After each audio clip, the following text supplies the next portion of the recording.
Thanks for tuning into this episode of the Human Performance Outliers podcast with Zach Bitter. Welcome, everyone. If you enjoy the show, please consider subscribing on your favorite podcast listening platform and YouTube. You can also now check out the full video episode on X. Please also consider sharing your favorite episodes and leaving a review on your favorite platform. If you tag me or send me a screenshot, I will enter you in a monthly raffle for a free consultation with me. For full episode details, including notes, timestamps, transcripts, the show Patreon page, and other ways to support the show, please head over to my website at zachbitter.com. There you can find all my coaching services, including some new offerings for 2025. You can also sign up for my Substack newsletter, where I have been publishing my training journal weekly, as well as other topic-based posts. If you have any questions or feedback, please don't hesitate to reach out to me on my website or at hpopodcast@gmail.com. Big thanks to Element, Delta G Ketones, and Maui Nui Venison for supporting the podcast. A full description of how I use these products can be found at the end of the episode. Discounts, promotions, and details can also be found in the show notes and at the end of the episode. All right, everyone, welcome back. This is going to be the first listener Q&A episode of the year. So if you do have topics or questions that you think would be a good fit for one of these episodes, feel free to shoot me a note and let me know what you're thinking, and I'll put them on the list for some future ones. But this Q&A had two questions that kind of came across my radar just on socials. One of them was blisters, and the person asked basically, actually, I think the person ended up having a rough 100-mile race where they got really bad blisters and I think had to drop out kind of near the end stages of the race. And that's always one of those things where it's just like kind of a bummer, because you put in all the work for training, you're likely fit and ready to go, and then you have something that's not related to your actual fitness that costs you whatever it was you were targeting for it. So they were kind of curious about if I had done an episode on blister prevention and what people can do, especially for some of these longer ultras, to sort of navigate that sort of thing when you're out there, if they do occur, or what can you maybe do to prevent them. And then the other question was basically one that kind of came across through some kind of threads that were just kind of going around. Because, I mean, you go online and you'll just see a lot of info. Steve Magnus and I talked about this on the most recent episode. I had him on for episode 426. And it was basically kind of like we sort of get these popular trends where people want to focus on specific types of workouts, whether it be like VO2 max, lactate threshold, zone 2, or aerobic threshold, or whatever you want to call them. There's all sorts of popular workouts that sort of have their time and day in terms of popularity and how important they end up looking when you just kind of scan the internet. And someone kind of reached out to me because I was just basically, I think I put up a post and said, like, I think we'll see a lot of relatively new runners eventually benefit from some zone 3 training, mostly just because they're often told never to do it.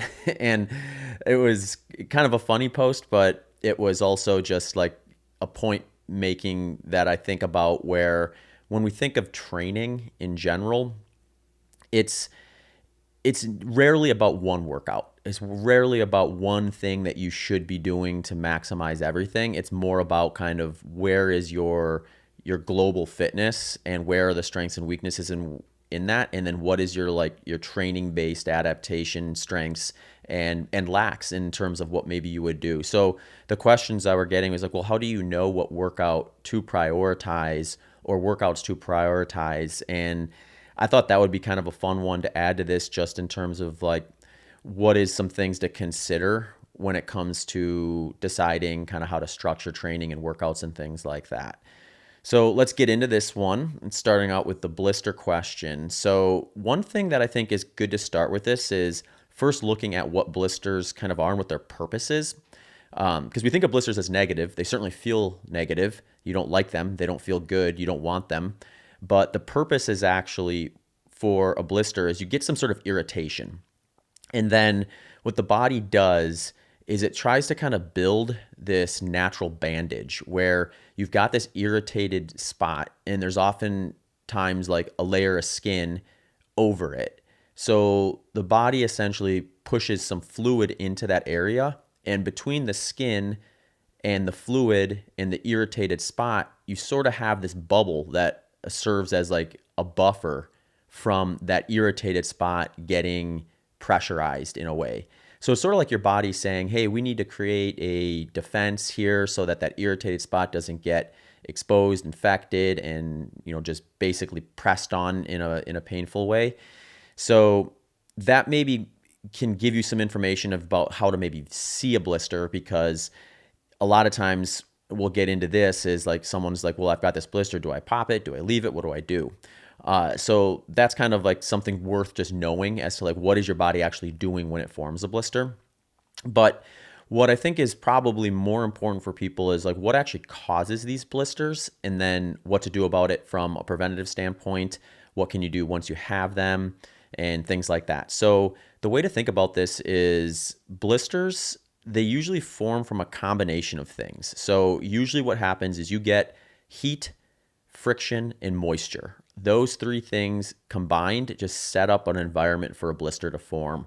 So when we think of like friction when it comes to running, we're thinking about things like when you run, your feet will rub against something like maybe your socks, your shoes, even like your toes themselves are rubbing against each other. And this kind of repetitive motion can irritate that skin, especially in certain areas like your heels, your toes, your arches, and things like that. And that rubbing kind of starts this process of separating the epidermis from the dermis.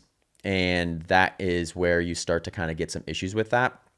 So the other thing when we look at heat is something that just is sort of like you're going to be generated from running. We got our feet in socks, shoes. It's probably warm. We're increasing our body temperature. We're sweating and things like that. So those feet in those areas that are prone to blistering just tend to get amplified because of that heat that we create. And then there's other things people talk about, like hot spots and things like that, where you can kind of feel where a blister's maybe about to form, where you can just kind of tell there's a spot that's getting a little more sensitive or a little like hot sensation on that.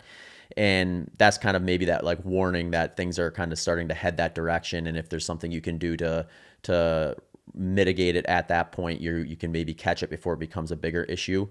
And the last one is just moisture. So things like humid weather or water crossings or just sweat, in which humid weather is going to make even worse because that sweat's going to be more likely to stay there versus evaporate, is another thing that can kind of help create that blister or like wet skin softer and stickier and make the friction and the heat more impactful in kind of forming that blister.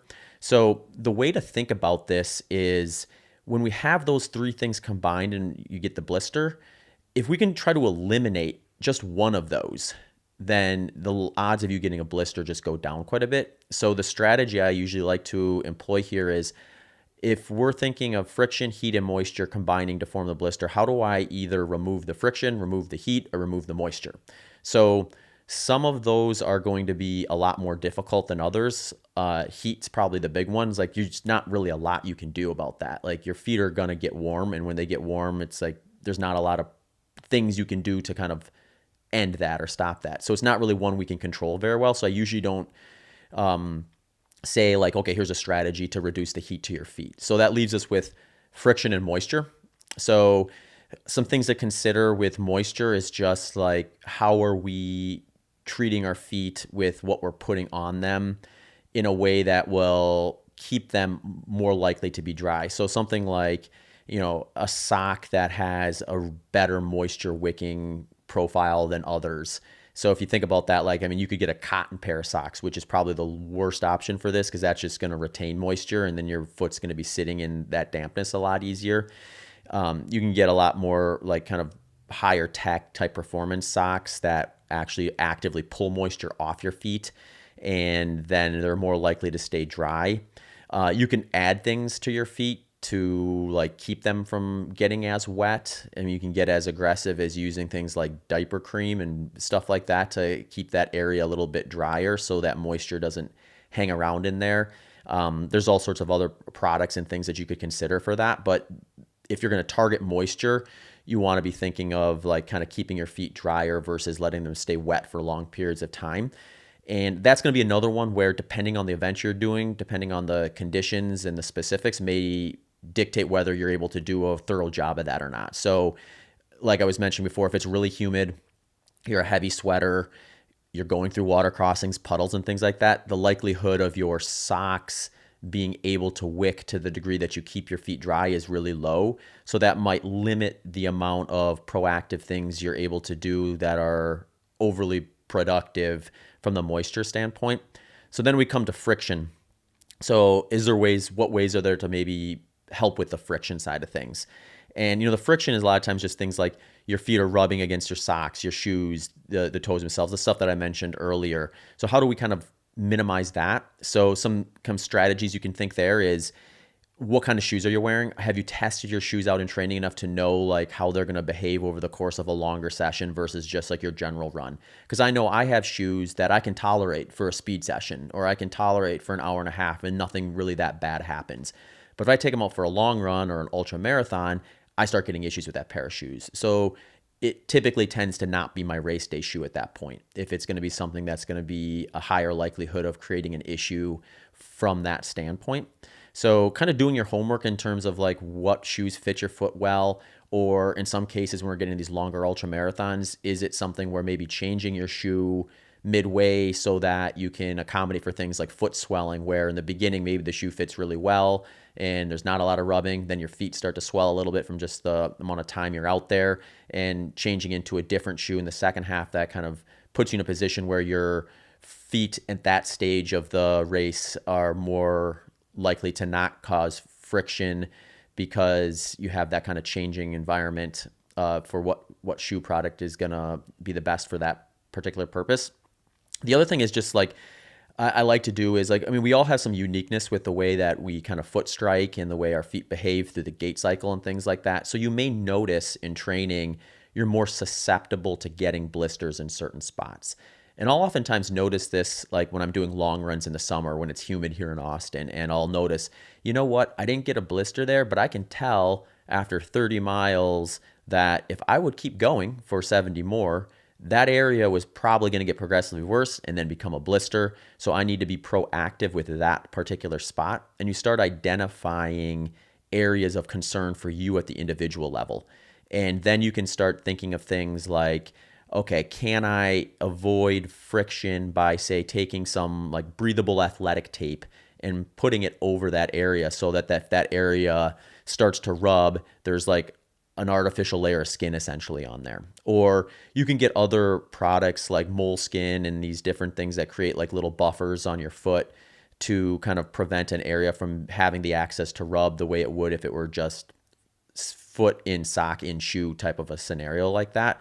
So that's another thing where I think you can try to strategize with just some of your ultra specific long run stuff. And as far as ultra specific long runs go, because I know that can sometimes be a bit of a debate as to whether you should do them or not do them, and where their value or their net negative may be. I would say one of the advantages of some ultra specific long runs or a tune-up race, or things like that, are you are more likely to find those areas when you're out there for a little bit of a longer time and you're exposing your body to the specifics of what you'll be doing on race day for a little bit of a longer period of time. And you can sort of see where those trends are heading a little bit more clearly than you'd be able to for just like a typical like midweek run or even a standard long run in some cases. So that's another option to do. Just be careful when you are putting like any of these like preventative taping type strategies, because sometimes if you cut it in a way where there's like a sharp edge on that, or an edge of any kind, that can also cut into the skin and create an environment for a blister too. So just make sure you're being kind of like thoughtful about how you're applying things like athletic tape and stuff that are going to prevent a spot that could possibly blister, and you don't create just a different spot in another area by doing that.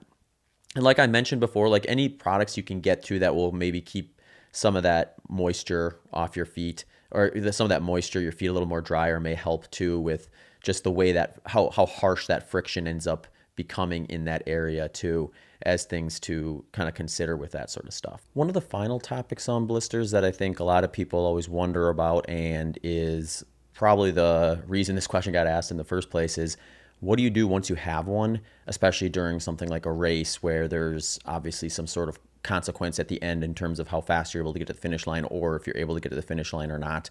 So with this type of situation, the way to think about it is, generally speaking, if you can tolerate it, meaning that the discomfort of that blister isn't causing you to have the inability to continue to run properly, changing your mechanics, and just generally annoying you to the degree that it's becoming really problematic for your forward progress, the best thing to do in that scenario is leave it as is. Don't try to pop it.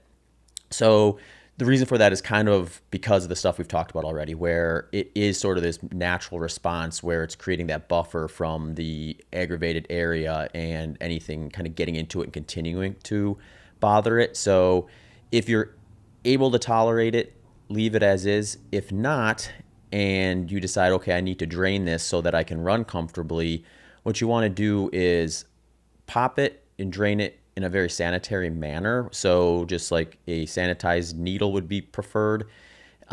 Clean the area and pop a small hole and drain it. Try not to rip the skin off though, because you don't want to expose that raw skin underneath. So if you can just make a little incision there and drain the fluid out of there so that pressure isn't causing an irritation to your running mechanics and things like that. And then clean it, bandage it. If you can't, put a new pair of socks over it, so that that area is protected and not exposed after you drained it and kind of removed that natural barrier that it created in the first place. Just for a quick recap on that one, do your homework on shoes, how your feet change over the course of longer sessions. Maybe consider a shoe change for that purpose. Pay attention to the type of socks you're wearing. Pay attention to your specific areas of blisters, and you can even lean on prior races. If you're the person who said, hey, I had really bad blisters and it cost me my race, or maybe it didn't cost you a race, but it was just a huge pain for a large portion of that finishing stages of the race and you noticed it, it might not be a bad idea just to kind of like take some inventory post-race and reflect on where those problem spots are for you in something that is a little bit more exact to the duration that you'll maybe be out there for the next time you do something like this too. All right, so feel free to shoot me any notes if you have any follow-up questions on the blister stuff. It is something where, like I said before, it's always frustrating when something non-fitness related hurts your goal time or costs you a finish because you did all the work, you feel like you got to that level of fitness you needed to be, and then something outside of that impacts that. Is never a fun scenario. All right, so the next one is kind of figuring out what workouts to do and kind of balancing things over the course of a training cycle. So I'll start this one off with just kind of like a little bit of a just a rotation, or just like some basic advice that I like to share. If it's something where the person is kind of new to running, or they don't really have any like specific focuses that they've done in the past, to the degree where they are in an area where just like improvements in general are going to be beneficial, or just adding some structure, there's some orders of operations that I kind of like to follow in terms of like, how are you going to get faster by putting these training inputs into your calendar. And the starting point I always say is like, build a foundation first, because that foundation is going to allow you to get more quality and probably more volume out of the speed work that you eventually do. So what do I mean by that? That's just a lot of slow running, but don't just go out and run slow. So things you'd be considering at the end of some of these easier, lower intensity runs would be things like strides or hill bounds, and just some really short, like low rep type of intros at the end of an easy run. So you're kind of keeping that element exposed in that training, and you're not just out there plodding around at an easy pace the entire time. But like I said, they're not going to create a meaningful amount of training load to the degree where now the next day you're not able to hit your volume targets because you did too much hard stuff at the end of that run. And that's just going to set you up for the ultimate structure that you're going to want to be targeting, which is kind of maintaining that foundation that you spent some time building. And you can do that probably with something as low as 50 to 60% of what your original input was, which frees you up to be able to spend some more of your training time towards things like interval sessions, long intervals, short intervals, and keeping it maintained by also building out a long run so that you're getting like a higher exposure point for a longer period of time to those those lower intensities and kind of maintaining that at that point while you introduce some speed work. So a basic thing like that would be like 1 to 2 hard sessions per week plus a long run is a pretty good strategy to think about when you're looking at like, all right, I have that foundation built. What do I do next in order to preserve it, but also improve my fitness overall? One thing to consider with that too is like, don't try to force things. Don't think like, okay, now that I'm got my foundation built, I need to start like throwing as much hard work as I can and try to like squeeze in extra stuff. And, some people are just going to respond better to less frequent speed work sessions. So maybe they're doing 1 per week versus 2. If you're the type of person where by doing 2, you notice like your fatigue is increasing, your quality is dipping over time, and you're struggling to even hit the volume target you have because you're needing extra rest from it. So don't try to force it. Just add that extra stimulus and then wait and keep doing it. Be consistent with it, and you'll start to see some improvements. And when you start to see improvements, that oftentimes opens up the opportunity to maybe do more of it if you're able to and you have the timeline to kind of keep going with that sort of thing. So essentially, make sure you're working where you're at. Don't try to, go and say, okay, well, so-and-so is doing this. Maybe I should do that too. Or I got this training plan online and it says I should be doing this much and I'm falling 10% short of it when I feel good and I feel bad when I hit it on the head. Treat yourself as an individual with this type of stuff and make sure if you're using kind of a pre-made plan or you're taking advice from someone else that you're applying it at the individual level and actually taking some time to ask yourself, how is my body responding to this training? Am I recovering at the pace that I need to be able to kind of hit the target sessions I'm looking for? And, don't be afraid to be a little bit lighter on some of the stuff if it's showing up that in order to get it done well and right that you have to go for 1 workout versus 2, for example, or start a little lower on your long run development and things like that. The other thing is like picking an area to improve while you're maintaining others. So what I mean by that is if we think of it as we can't really go all in on every aspect of the training inputs. We really can't say, okay, I'm going to do as much aerobic threshold work as I can tolerate. And I'm also going to do as much VO2 max work as I can tolerate. And I'm going to also do as much lactate threshold work as I can tolerate. There's going to have to be a balance in that. So at times you're going to have to think of it as, all right, I've done the work for this one and it's in a good spot relative to the rest of my fitness. I'm going to pull back on that and remember that maintenance is done at a much lower input than progress or creating additional stressors to create more adaptations. So you're able to kind of loosen up on one in order to create space for another one. So this is where I want to kind of get into the heart of the question, which someone asks is, well, what workout should I focus on? What should I do? Well, this is where I think it's good to kind of have a view of where your global fitness is at. And what I mean by that is, where are your strengths and weaknesses within that aerobic intensity spectrum? So where are your strengths at when it comes to, like, say, the pace you're running at your aerobic threshold, or that kind of zone 2 category for people who go by the zone targets? Like, where is your pace at for your lactate threshold, or an intensity that on race day you could sustain for roughly 60 minutes? And then, like, where is your pace at your VO2 max, or like an intensity that you could maybe tolerate for up to 12 minutes, maybe 9 to 12 minutes or something like that. So if you can get kind of a profile on yourself with those kind of 3 key points, then you can start to kind of see a picture of like, well, where do I stand to improve the most? Which ones of these tend to get closer to one another? So like if I look at someone's training fitness and it looks like they've got like a pretty fast pace at their aerobic threshold, but there's just a small jump between that and their lactate threshold, then what that tells me is if we kind of poke at their lactate threshold for a while, we might see that window open up a little bit and they won't have quite as tight of a pace difference between those 2 areas, where they can probably stand to just maintain their aerobic threshold for a while by reducing their exposure to that intensity and make room for some more long intervals at lactate threshold. Or another example could be like maybe their aerobic threshold's pretty strong, their lactate threshold's pretty strong, but their VO2 max pace is just barely faster than their lactate threshold pace.